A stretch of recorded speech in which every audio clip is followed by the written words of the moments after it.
feel like if this is a map that you want Terminus, Moldamba, Cassie Bomb King, like this is a good map for the draft VP have. And I think they've been able to see some success in the past on this, although they've also met defeat with things exactly going this way. Again, Khan, Genos boosting an Eevee, especially Fasheko's Eevee, is probably one of the scariest things that I think I've ever heard of being on the receiving end of. A lot of damage there that's available for Fnatic that I don't think they're going to have too much trouble with. And they were saying it earlier, if you need to change something, you can't always be following these top teams.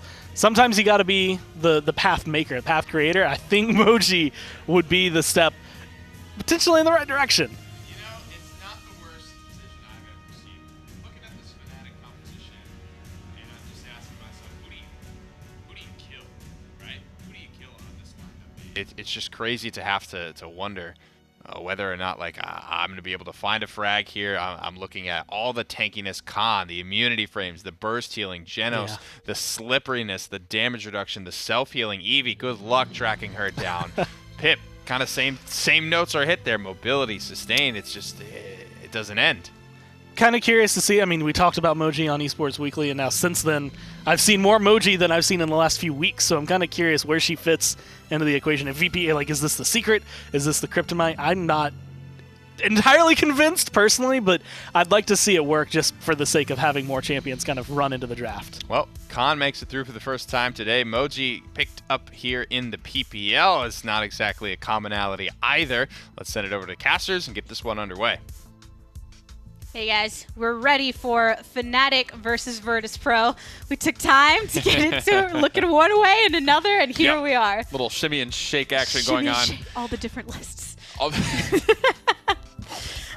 This is how we go, guys. But we're ready. I mean, Moji's another shakeup of her own. I love it. Yeah, it's one of those things that you take a look at Moji and you say, how is she going to approach this? And honestly, it's going to be one of those things where she's going to be right up there with her frontliners to try to get that constant pressure with, you know, the angry flame and the goofy shots and just try to find a way to get that burst down. The question for my mind comes, will it actually happen as it's supposed to? I guess we'll have to find out. Always the question. That's the thing. In theory, she's a lot of fun and can execute very well, especially on certain maps. But then you see it in action, and if the enemy team figures out how to chunk her down, because a lot of times she puts herself in a position where she's okay to give her life if she manages to apply pressure to the opposing team, and that's fine. But you have to make sure that you actually get that pick or two before you give your life for it. Exactly, and I think on top of that, when it comes to how do you use the snack time ultimate, it really is one of those things. All right, it's a 5-on-4. You can make it a 5-on-3 just like that if you can hit a good snack. You can't initiate with snack time because you usually end up going in and then you immediately die afterwards. So it's one of those things that you can really help turn the tides, but you have to get that advantage first and foremost. And with the double frontline setup that Fnatic is coming in with, I just don't know if Moji's going to have the right pressure. Yeah, that's the question we're all asking, but here we are going into it with Fnatic versus Virtus.Pro, top versus the bottom of the seeding so far within the region, and Fasheko is back on the Eevee. Yeah, it's going to be obviously the most fun thing to watch as far as just overall star setup performance, but interesting pickup. Thiel will be going into a blast shot, or blast shield, pardon me, first with that Mother's Grace. It's going to do really nicely, not only against the Moji, but of course also the Impulse from Cassie, and naturally the Bomb King as well. King, very, very good map for him. Here we go, starting to rain in some shots as you see a couple of members of Fnatic take to the high ground, and one of the only places here at the beginning capture option, but Fasheka going right into the side. Cubby takes down Elven Path immediately, does get punished though, as Fnatic have 30% on the points. Good play from Unlimited Power to know exactly where that blink happened from, put a couple bombs down. As soon as the wormhole came back, it was an instant deletion, and now Thiel's getting some help from Bugsy, who's going to be kind of passing the baton between the two of them to get the front line set up, but MJ and Mad Mac are still here looking very healthy, 30% for both teams.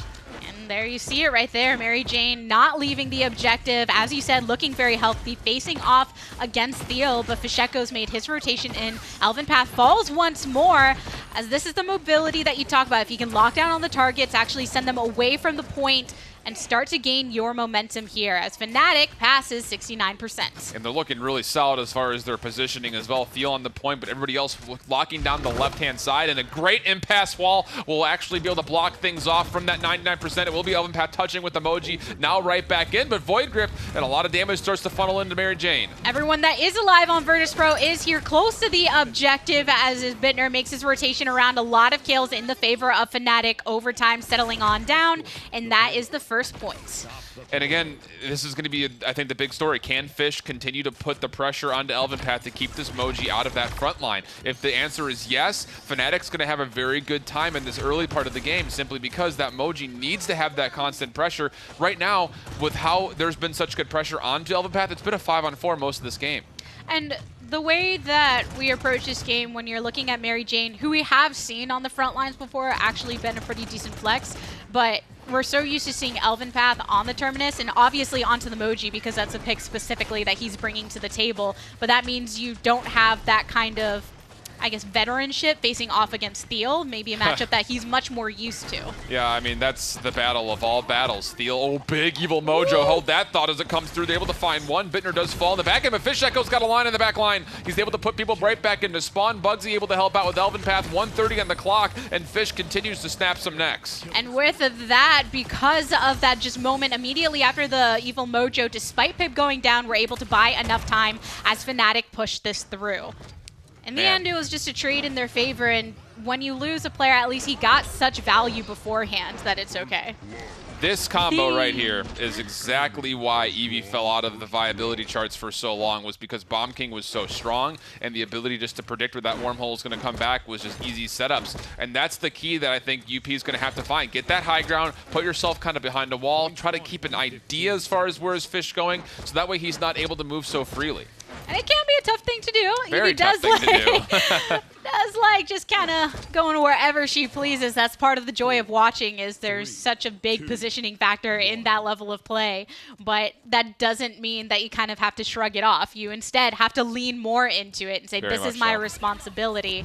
But here's Scout early trying to get kind of an eye on where that positioning is. Elvenpath taking some early damage, but he's still hiding in the side cubby. Yeah, but hiding in the side cubby, he's not doing any damage really whatsoever. Again, this is a 5-on-3 now as you look at the point pressure that's coming out for Fnatic. Fish Echo's getting a little bit tagged up, so has to back up, able to get that flicker heal. All right, back to it. Now back to full HP, but again, 51, now counting up to 57% for Fnatic. And here's an Ice Storm trying to get a bit of lockdown through time and space across the way as well. Doesn't actually clip into anybody. Down and out. Elvenpath with the last hit onto Fishy. But over time, he was just taking kind of a decent amount of damage, was able to get heal enough for him to be able to sustain that long. Yeah, I'm wondering if he's going to go ahead and try and pursue this. Theo was just already just too low. Ooh, boom. There it is. You go. Beautiful play. Chunky onto Bugsy. And that may be a moment for Virtus.Pro to try to turn this back. Again, that's the big key for those aspiring Moji players. It's a 5-on-4. You know you're going to be able to get a stagger, find one more frontliner. There's a good play on combat. Field comes back with a kill and then a seismic crash. Madara's now low. King Bomb being used on the right-hand side, but it doesn't able to find anything. Ended up getting punished immediately after. 89% for Virtus.Pro, but that's going to have to stop because Fnatic, they are back in control. Bittner taking advantage of this window away. And here's actually the ultimate, the reanimate back into the action, but you just have the evil Mojo immediately after, so it doesn't even matter. You get the extra value because of how fast, even with changes, the evil Mojo can charge up. That's such a tough decision when you're taking a look as, you know, a Terminus player. You have to hit the ultimate to recontest, but when Bittner, you know the evil Mojo hasn't been used in a long period of time, it's essentially going to be an instant delete again. So, and the big key, when you take a look at it, when it comes down to full value, Pip's going to get his ultimate back faster than Terminus. So that's one of those instances I think you just let it go 3-0 and hope that your reanimate can be more valuable later. It's no longer at the point where you can get 3, 5, 8, 50 evil Mojos in one fight, but it is still much faster. Fast. Yeah, it's still a lot faster, and especially when you're comparing it to reanimate. But Fnatic are here, 2 minutes to go on the push, already at 50%. We've passed 6 minutes in total within the game, but they haven't really had any chance to actually let up. No, none at all whatsoever. And again, this mobility from Fish, are you kidding me?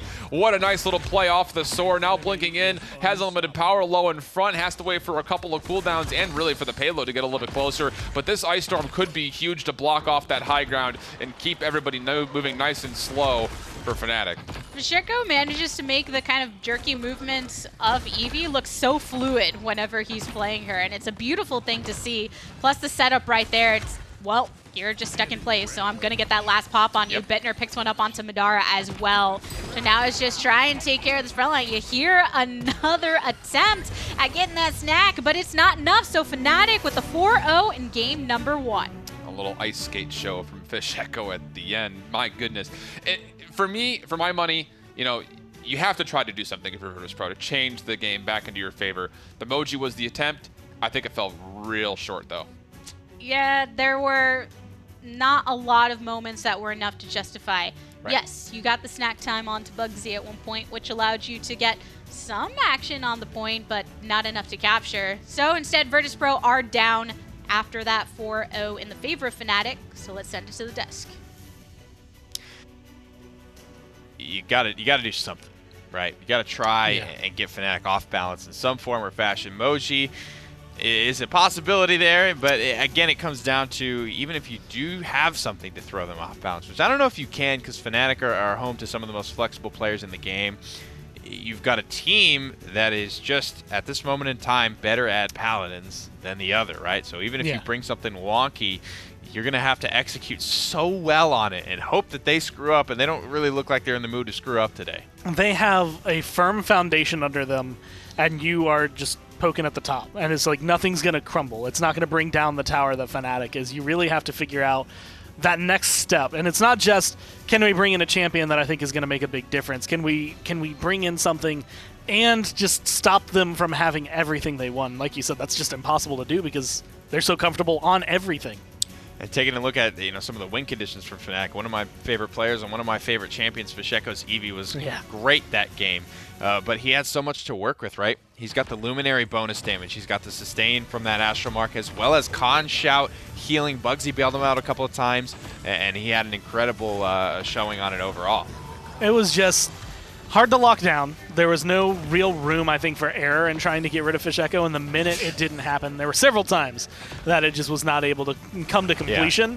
He just went through on a reign of terror. It just caused so much, and it's not the reign of terror that I would say is the Drogo's talent that no one uses. You know, he's the best in the world on this character, I think, hands down at this point in time. And when you look at the fact at how consistently he is able to top damage in his games with this character is what really blows my mind, because so many times, like even back when Eevee was viable and was played, because I love the character back then, I would have to you bring up the damage chart, she's sitting middle of the pack, maybe even bottom, and I have to like bail her out and be like, listen. I mean, just the distraction value, it's a thing. Like, she might not be hitting a ton of shots, she might not have a lot of windows of opportunity, but she's making people look at her, yada yada yada. For Pacheco, it's like he is top damage, he is fragging out, right? The consistency with which he is able to do that is what makes him such an incredible Eevee in my eyes. We're headed to Fish Market though, as VP look to make a stand against Fnatic. Shaolin is going to be gone. Khan taken off the board from Fnatic.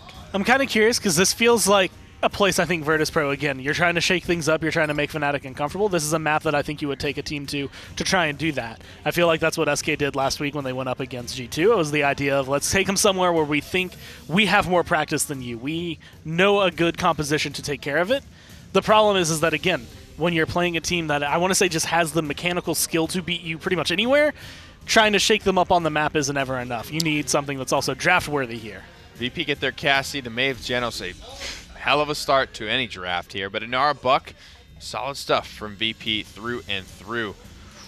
I'm worried, though, that the fact that this Genos is over on their side, Fnatic will be able to just run their style of play better with 3 DPS and a Luminary boost on all 3 of them. I mean, this is a good map for Maeve. This is a good map for Leon.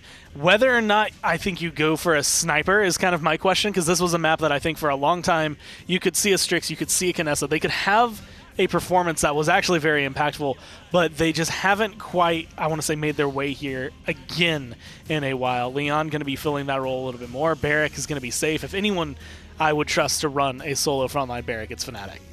And I mean, I believe we even talked to Theo specifically about what the hell do you do on Fish Market as a solo Barrack? And he's like, well, I mean, nothing really. It's up to my team. Like, they're winning the fights, and I think you're seeing that in the draft here. They don't care about their front line. They're going to win the fight. They're going to win this game everywhere but the front line. And then they're just going to move Theo in. He's going to set up shop and then do his thing. You are the body that sits on the board. You sit here. We do the work. And it's one of those, like, because he's Barrack, I actually think he gets to have a little bit more of an impact. You go Tinker and you can at least get some pot shots. Right, exactly. So it's in that area of, like, we sacrifice, like, the frontline presence to just have a better fight. Well, let's get this one underway, guys. See if VP can find any legs to stand on in Game 2. Yep. End up setting up shop, putting some turrets, maybe some decorations around. Yeah.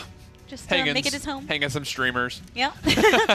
Here's the house party. Let's see if my team shows up. Yeah. And Fnatic usually does. Usually does. And that's the big thing when you look at Fnatic, especially in that triple DPS. They've been playing this for so long now, and it is becoming one of those things that will anyone ever really truly be better than Fnatic at it? Of course, obviously, we look back at the Masters, and Na'Vi was able to beat Fnatic, but it went a long distance for it. It's just one of those things that I feel like Fnatic's consistency with this style of play is just superior generally. Especially, I mean, we'll say superior all the time against a team like Virtus.Pro, who's still trying to, again, find legs to stand on, as Pretty Hair said it so aptly. Something about the online play for them also works. Maybe they just meld with their home computers. There's some way that they actually jack into them, and it just really allows their thoughts to be seamless into the game. Yeah, very well could be.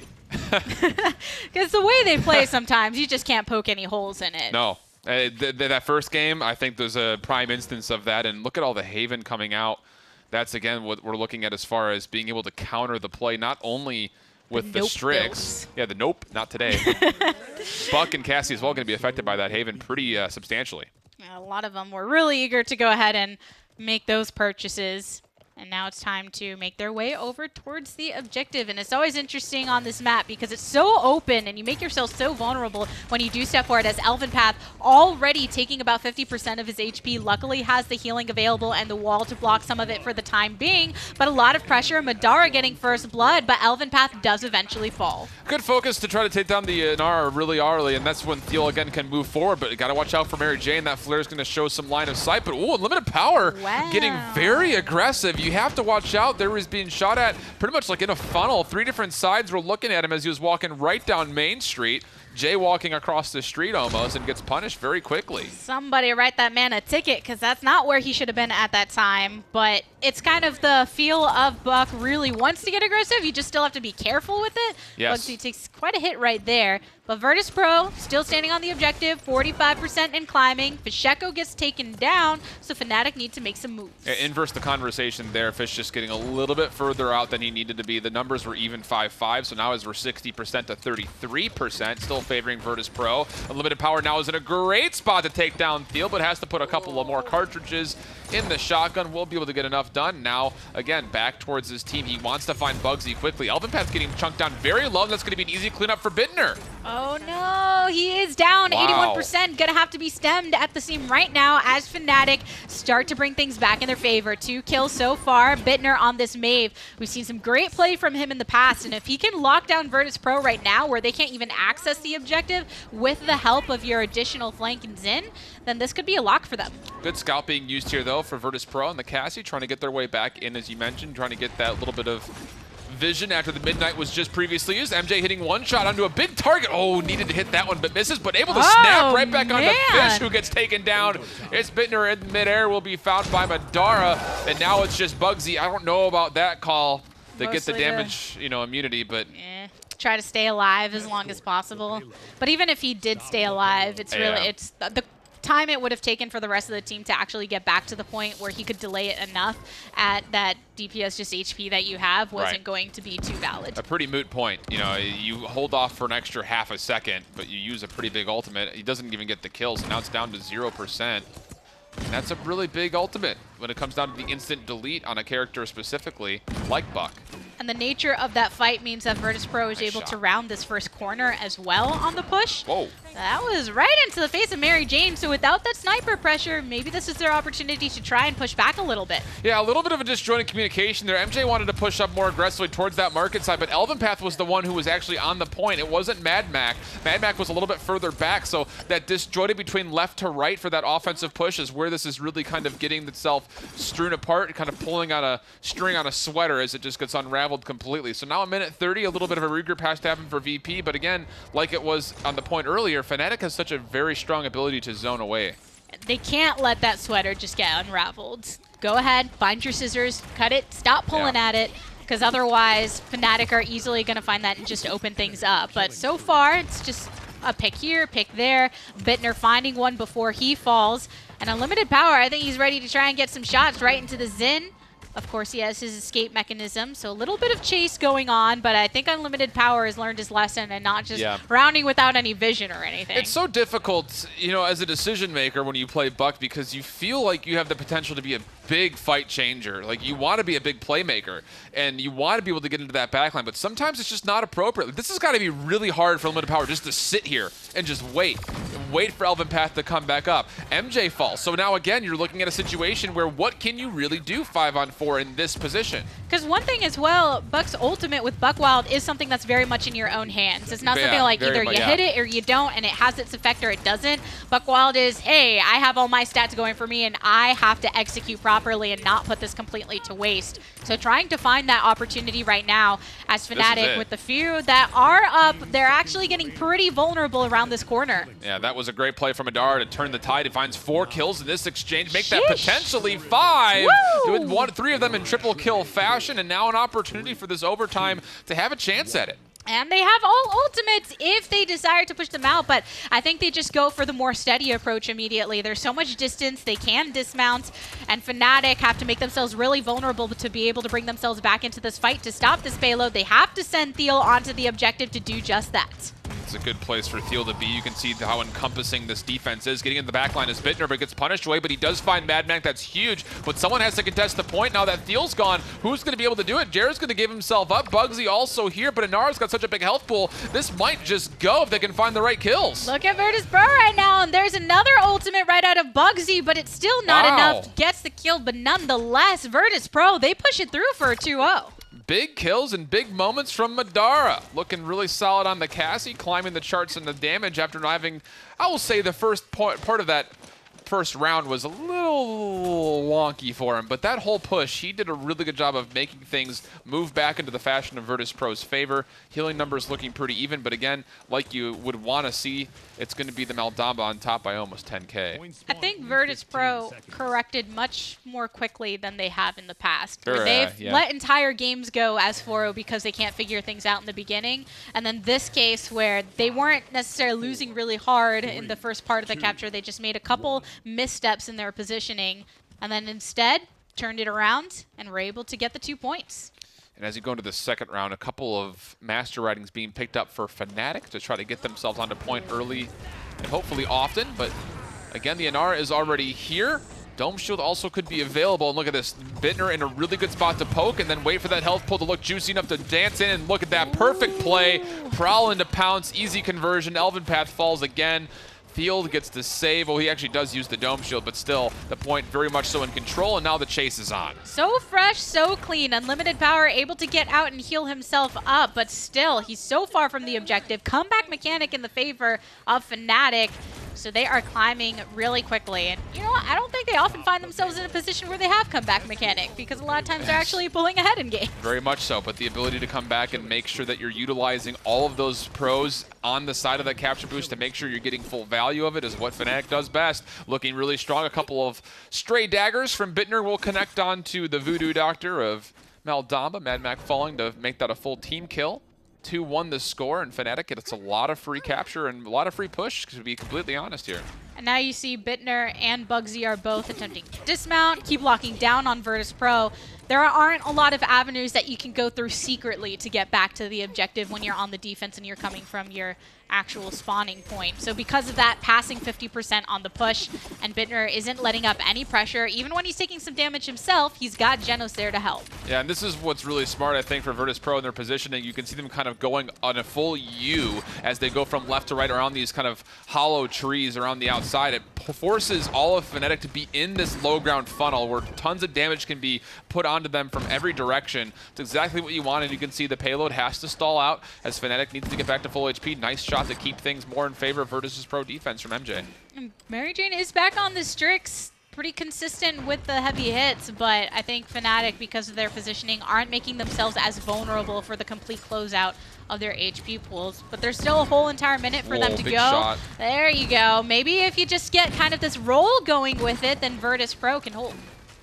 Looking solid so far, but Fish is actually able to find Madara on the left-hand side, looking for some more in the back line. Had Mel down below, he's going to have to sit on his own gourd, which means it's not going to go to Inara. So Elven Path is now also low. A little bit of a 1v1 action happening here between the Buck. Both players will just recover and billow and say enough is enough. We'll come back to this fight at a later date. So close to losing both the support and the frontliner for Virtus.Pro, but they managed to survive, and now they can aggress. Unlimited Power, Madara, and Elven Path all picking up kills onto Fnatic. So with 30 seconds to go, it's a lot more punishing in 30 seconds here on this map as it is on another one where you can actually make a lot happen in that time. The respawn proximity, I think, is the biggest key for the defenders. They have the ability to get there pretty quickly, but also look down on you while you're in this last gully if this payload does happen to move. But they still have to get it over this hill, which is very difficult simply because of the small chokehold that they have to come through to do so. Overtime 5 seconds away.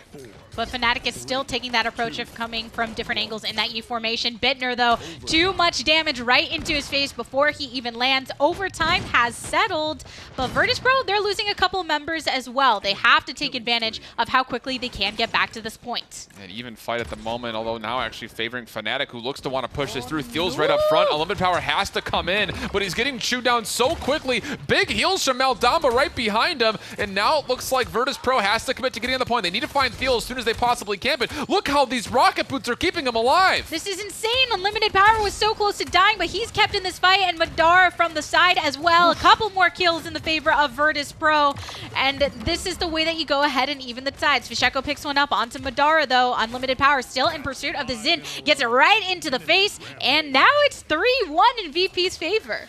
That was a close call, and neither team decided to hit the engage on using any ultimates, which is really, really big.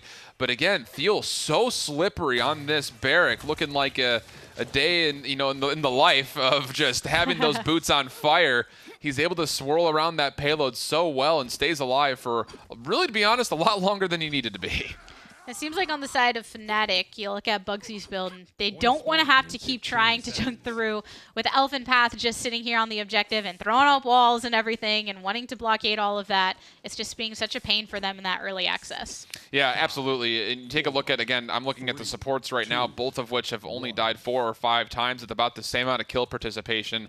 And even the numbers are pretty close. So Guerra's definitely keeping his end of the bargain up with this Genos, trying to make sure he's staying at least close to the same throughput that Maldamba has. All ultimates available, and I can see a world where Virtus.Pro just dish it all out since they're only 1 point away from winning this. Jareth throws out his through time and space, healing up Thiel right here into the face of Elven Path, who takes that same path to actually try and back off, but Bugsy is luckily able to find him before he does. Madara in a very compromising spot. He can be converted on very quickly if they know where he is. Look how far forward he's pushing. And look at this. All the Fnatic players are looking at him, and they're able to find him. That's a big pick late in this engagement. Again, the 4% capture boost instead of the 3 because Fnatic is still down 2 points will lead in a very quick 100-0 capture. So Virtus.Pro, they can afford to lose this if they want to just push it to one last capture, but they cannot actually win the game. So that's pretty tricky. You have a lot of momentum that was going for you before. Can you actually follow up with this consistency in a more delayed game? Bittner shutting down Unlimited Power. And now again, look at Bittner, able to find that angle to keep an eye on Elven Path's health pool, and then very wisely backs up that he knows his team is not here. He's able to actually get a lot of damage confirmed because you get, look at Fish. He's a little bit further aggressive, and to be honest, Bittner has to play in this kind of awkward middle stage just to try to help him out. And now with Fish falling, it looks like Bittner might be the next target being jumped on. That's exactly the case. He will be found. Very smart play from Virtus.Pro to punish that little bit wonky positioning from Fnatic. Just totally spotted. And that's the thing. You saw where it was almost, you couldn't see the face of an, oh no, now there's 2 on me. What am I going to do with this situation? But Fnatic, they still have a minute and a half to go for this potential push if they want to tie it up here. And Virtus.Pro, they chose this map for a reason, right? It can be a bit more delayed and punish if they get actually the distance, especially with the sniper hits. Yeah, and the flare connect, it's going to make, again, everyone aware where Fish is. You will be able to get the billow out. So again, this 1v1 that's been happening time and time again will never actually come to completion between the Buck and the Xin. Bugsy able to find Elven Path though, so again, now Fnatic with the frontline advantage. Looks like they're going to want to push this one up pretty aggressively, and to be honest, it'll be free.com. And Virtus.Pro, they don't want to step forward as quickly as they have in the past where they got punished for it. And yes, there's been some weird moments where Virtus.Pro will lose 1 or 2, but because of on the defense, they can get a little bit of leeway because of it. But that doesn't change the fact that if Fnatic, right at the tail end, managed to just snowball it into a really hefty team fight, that they could just get this and tie it up. You know, we're getting to the point as well where a lot of teams will say, at this point in the game, it's very uncommon to hit the ultimates. Just let it happen out, but I would not be surprised if Fnatic pulls something a little bit out of the ordinary and says, let's just catch it by surprise, hit the gas pedal, and see if we can make this 3-3. They've been out-fragging Virtus.Pro on the point so far.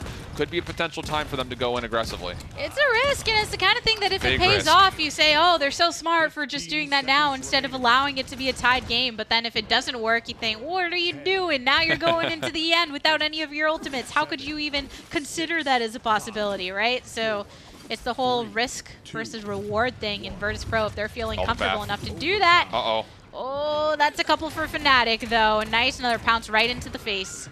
Still 8 seconds. Keep an eye on that top left-hand corner because I don't think anyone's going to be able to touch this. And no, not going to be the case. So no ultimates needed. Again, they're able to find Elven Path. And man, if you're Virtus.Pro, this has happened time and time again. This is how they've lost points. This is how they've lost pushes. You have a Maeve on the table. You cannot, as an Inara, walk forward, take all that poke, and think you're going to be able to heal through it because Bittner, with that street justice, will absolutely punish you every single time. The stat line, not exactly the sexiest for Bittner, 13, 11, and 12, but when you combine that and make that a 25 and 11, it looks a lot better, eliminations to deaths. And I think Virtus.Pro knew as soon as Elven Path went down, well, It's over, yeah. this isn't for us, so let's just save everything. They're going to roll it through, and let's try and regroup ourselves going into the next round.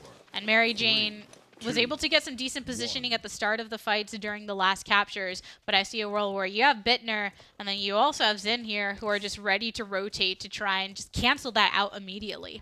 It's so much harder to position on this map because, again, you don't have a giant stone wall in front of you like you do on Frog Isle where you can sit back for free. You have to continually dance. Midnight comes out to try to start things off for Fnatic. Bittner, though, is not really close to anybody. Wants to find the support. Now changing the intention back to Elven Path, who, again, puts up the damage reduction, is not able to get converted on. But Thiel on the point still, 50% counting up for Fnatic. This is the first round, it seems, where Elven Path has not went directly to the objective. Is it actually here on the sideline? Fisheko picks one up onto Madara, and it's 78% for Fnatic and climbing. Somebody from Virtus.Pro needs to have something to say about this because the Dome Shield's coming down as well.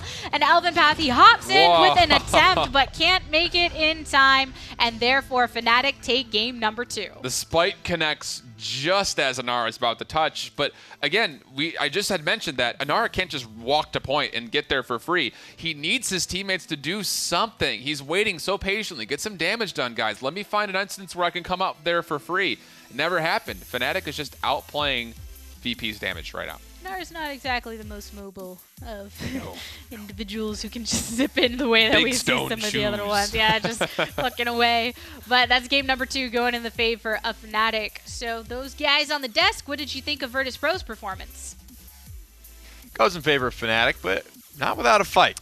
Not without a way better fight than we've seen, I think, thus far from Virtus.Pro against a top-tier team like Fnatic. I think the best way to kind of just to put a bow on it was don't underestimate Mary Jane and don't underestimate Madara. I think both of them had phenomenal times throughout that game where it's just man, you are doing incredible things, especially at the beginning of the game as things started rolling for them. But as time went on, you could see Fnatic figured out this is what's going wrong. And again, that's part of the thing that makes them a top team is that they adapt on the fly. They know what's going wrong and they know how to fix it.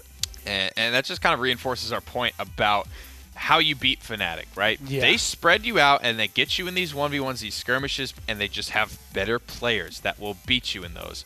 You get power picks for Madara, you get power picks for Mary Jane. They can win some of those, but how do you win so consistently like Fnatic does? That really, I think, to me, speaks to how incredible they are, and a guy like Bugsy who can step up, can be so flexible for them. Leon is not something he is known for. I don't remember the last time I've seen him play this Leon. It's honestly always been a fight between Fisheko and Tenor, depending on the rest of the draft to see who fills it. But this is why it's impossible to draft against this team. Yeah. Because on this day, with this draft, on this map, it was just better, they felt, for Tenor to run Maeve and for Fishy to run Xin. There was a Leon that they wanted to run against this Virtus.Pro composition. The problem that most teams will run into is they don't have someone to play that Leon effectively. That's where Adrian Bugsy Bugowski comes in. He will be always able to play anything effectively in the cast for you. And you could 100% come in and say that he did not practice any Leon. It was just like, hey, we need you to play it. And he's okay. He just picked it up, and like that's just typically one of those things. His aim, I think, is the thing that makes him such a consistent player. And like that's the thing, is being able to have that cooldown, recognizing how it is. And of course, when you have players on your team that play it religiously, and you get used to it. I mean, remember that moment on Serpent Beach when it was just a terrible performance from Tenor and from Fish on against Na'Vi, but it was Bugsy hitting every shot on Kinessa. There was a small moment in there. It was, I believe, in the second round when Fnatic are cresting the hill, trying to push on their first offense down the hill to convert, which they ultimately failed. But Bugsy was getting these kills, hitting these big shots, and it was just him filling up the kill feed. And I was like, there's that moment where he's always 8 out of 10 stars, right? And he has those moments of greatness, but at his base, I think his true value comes in just how consistent he always is on anything you put him on. And that's just one of those areas that, again, when you're looking at the flexibility, there's a little bit of comfort in it, and I think you could feel there were moments, especially at the beginning, where it's kind of like, I feel like getting back into Leon, like, okay, so this is how, like, this is where her shots are, this is how our abilities work, this is the length of my dash, things like that. He's been grinding Realm Royale, and then rifle, you just baby. know. Yeah, you got it.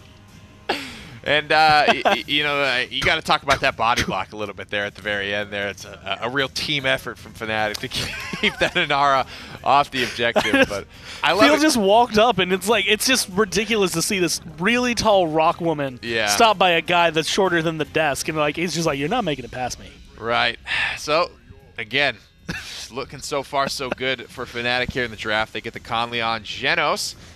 But you know, you're looking at this VP draft again, there are moments of greatness for Mary Jane, for Madara in that last game when they're on their power picks. We've got Makoa, Bomb King. Those are pretty much power picks for VP. Makoa's got to be a power pick for anyone in the PPL. If he's not, you don't belong in the league.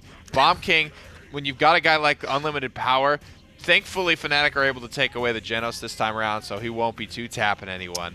But he has the potential to really put some hurt on you.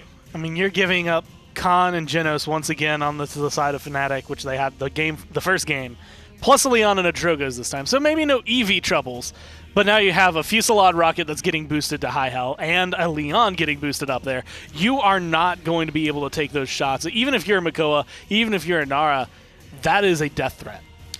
It's a lot of bonus damage here for Fnatic, and I think a lot riding on the shoulders of what we expect probably to be Mary Jane playing this. I don't know, Mary Jane stepped up, played the Terminus when there was 2 tank for VP, so we'll have to see who's ending up on this Kinessa when it's all said and done, but they have a lot resting on their shoulders to be able to shut down the Drogoz. Let's send it to the casters to figure out if they can manage.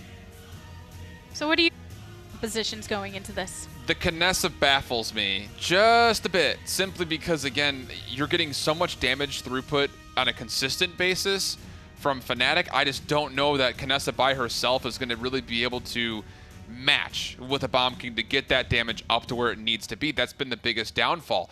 If you're VP at this point, you have to try to find a way to honker down on the point. You need to get this Barrack out of the conversation so that way the Makoa and the Inara can really find full value and make that 6th man element of having that objective control in your favor be what Fnatic has to play against. Not necessarily just damage versus damage. It needs to be another element. If you spend too much time just trying to open up the point for your team, then you lose a lot of what the strength of your actual team is. It's a really good point.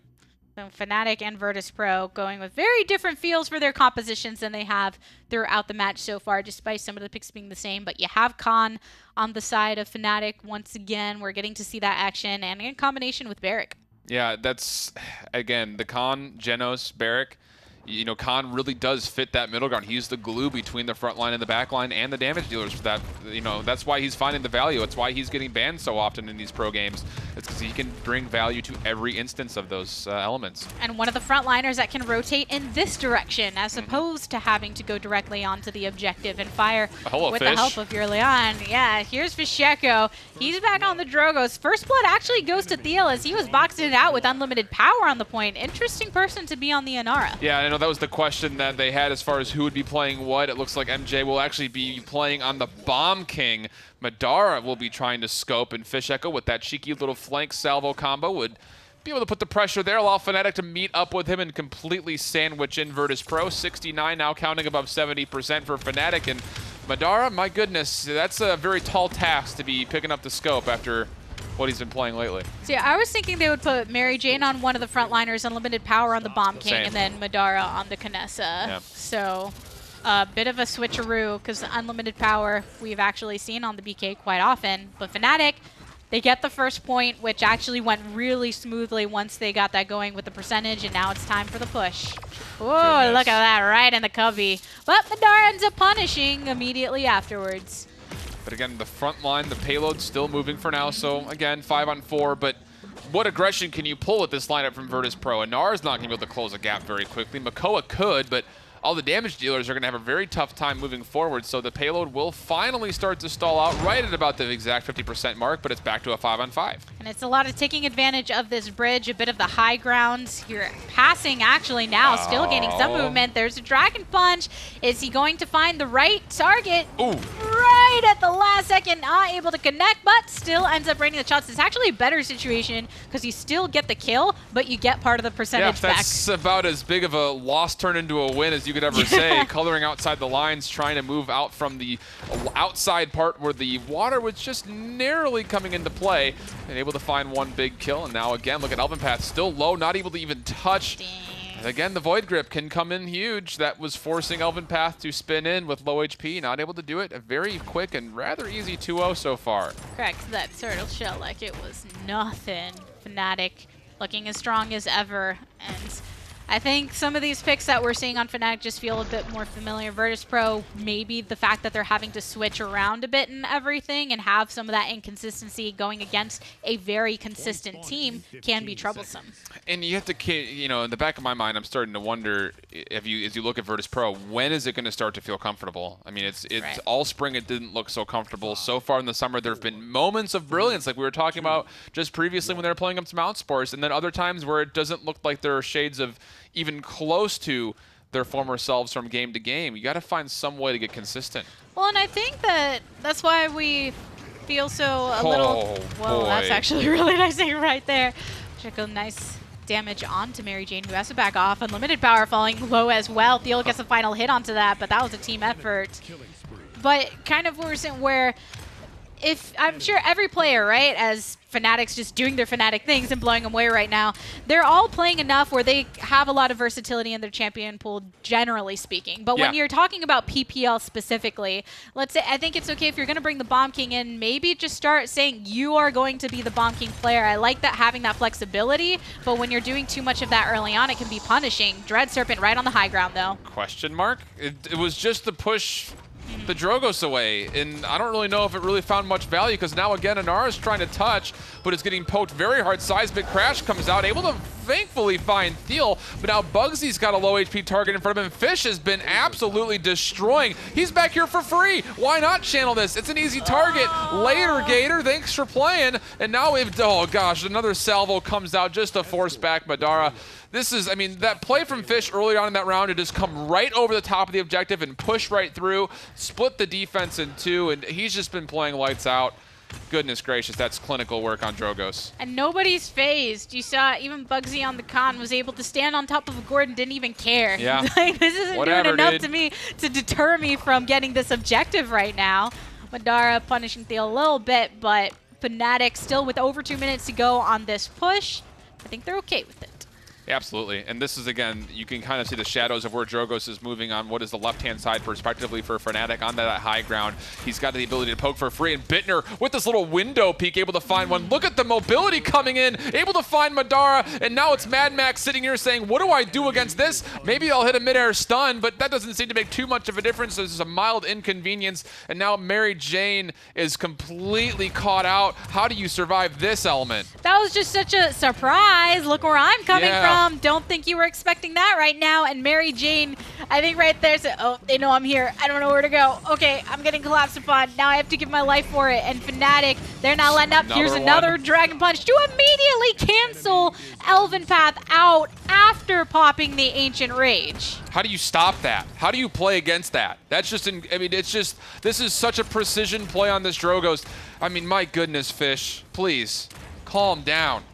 There are ladies present. It feels so bad, too, when you use the Ancient Rage beforehand. It's already bad enough when you're relying on Elven Path, but it's, oh, here's a tremendous resource, and here's a couple more, actually. Jera throwing out the through time and space, and the Dome Shield thrown right into the middle of the action as well, hoping to create some space. Virtus.Pro, they're starting to fall one by one. Managed to get one onto the enemy sustain, but it is not enough as Fnatic with the second 4-0 in the entirety of the set. That was just slaughter. Lambs to the Game 1 slaughter. and Game 3 wow. were very similar. They just had their 4-0s. Like, this is our thing. This is what we're doing. Game 2 was where Virtus.Pro put up a fight, and they kind of yo-yo in that way. Even if they don't win the game, they do alternate between putting up a fight in a game and then just getting flattened out. And I think if you're Virtus.Pro, you just need to find a way to reduce the gap between your best and your worst. At the end of the day, you need to try to reduce that to try to keep yourself in the running. I mean, Fnatic's an incredible team. I mean, you can't stop that. Fish was absolutely mind-blowingly good on Drogoz that game. There's really not much you can do. The Kinessa was the attempt, but it didn't really give the answer. Well, that's actually going to do it for here in the casting booth. We had our 2 sets today, a victory for Fnatic to round it all out. So let's go to the desk. And we'll see that from time to time, right? You know, you're down 2 games to nothing. They come out swinging. They're absolutely crushing you. Comms are probably shutting down. You're probably all getting frustrated. Your reality might be starting to set in. Games like that against Fnatic do happen. And it's just one of those things that when it comes down to it, I think this set is another great example. Fnatic's just good. Like, there's really not much to do against them because they are good. And it's one of those things, we've looked at other teams. We've looked at G2. We've looked at Envy. We've looked at Na'Vi. And then we've looked at, you know, Renegades. We've looked at Splice. We've looked at Virtus.Pro. And, like, how do you take down a team that is entirely flexible? And if this is just another good example of just they will draft anything they want. If you let them, if you take away the things that are the biggest threats, they still have things that become huge threats. It's just so difficult to take care of them. You know, and that's fine to me. They are just an incredible team, and that's cool with me. I think the way you beat them, because they like to spread you out to hit you fast, you got to be comfortable playing a lot of champions. You got to be comfortable playing at high speeds. Why? That's not a problem for me, right? You know, how do you answer for Sheko and Tenor? You throw creatives and Mutu at him. You need world-class players. You need flex players like Phoenix to be able to attempt to match players like Bugsy. That's how you do it. Easier said than done, though. You need incredible talent to be able to match incredible talent. I think that's really what it comes down to, pretty black and white. And with the way things have been going, I think we've seen that, like the rise of that. It's one of those things I think you were saying, like power creep is great in teams because when you have a team that regularly is at the top, and Fnatic, right, as of right now, I'd say is kind of regularly at the top. But then you start seeing other teams. Na'Vi is like right on their heels. Then you have G2 and Envy in that conversation of, okay, well, you're not regularly taking games off of them, but you have beaten them in the past. So you have that effort that's still there. And so you're starting to see these teams overall get better, close that gap between the top and the bottom. And Virtus.Pro, again, with the way they looked against Mouse, they're on the rise. And it's just there's still enough of a gap between the top and the bottom that they're still working on closing it. Well, that is going to do it for this set on the day. That's going to do it for today's EU PPL. Let's take a look at some standings, some schedules, things of that nature. Let you know how it's all shaken out and what you have to look forward to. Fnatic moved to 4-0 on the day, and you know, with more games coming later this week, they're going to have opportunities to get close to that top 2 spot, get close to looking undefeated, looking clinched again. Here is the schedule for what you can expect tomorrow. The Renegades versus Splice, G2 versus Splyce. A lot of questions around that roster right now as Ozone has just recently announced his retirement, so we'll be curious to see who kind of fills in for him and performs on the day. For me personally, though, I don't expect much from Splyce tomorrow because of this massive roster change they've had to pull mid-season. I don't know, do you have any thoughts on that? It's one of those areas that even if they find a player that's like a perfect fit, right? You're still bringing someone new into the PPL, and with the way things have gone, I'm expecting it to be a fresh face, so you're coming in against Renegades. It might go close. It might be, I want to say 4 games is the closest I think I would give that set, but G2 should definitely be able to kind of cement theirs as a solid 3-0. Well, that's all we've got for you guys today in terms of the PPL, but before we let you go, I want to remind you one more time, tickets are live for HRX at DreamHack Atlanta 2018, November 16th. Through the 18th are the dates of that event. Tickets on sale at highresexpo.com for the PWC Console Wars Smite World Championship, Console World Championship for Smite as well. There's a couple of things leading up to that tournament as well, like the placement rounds will be happening a little bit before like the actual live dates of that event, so it will be a rather lengthy event for us. I'm sure we'll have it all broadcasted live for you guys for the most part, but that does it for us here today, guys. Thank you so much for joining us from wherever you were in the world. We will see you guys all bright and early for some PGS tomorrow, followed by PPL. My name's been Pretty Hair. That's Goremizer. Big thank you to Gabby and Alan for coming out this week to help us out. Shout outs to production as well, and I'll see you all tomorrow. Love you.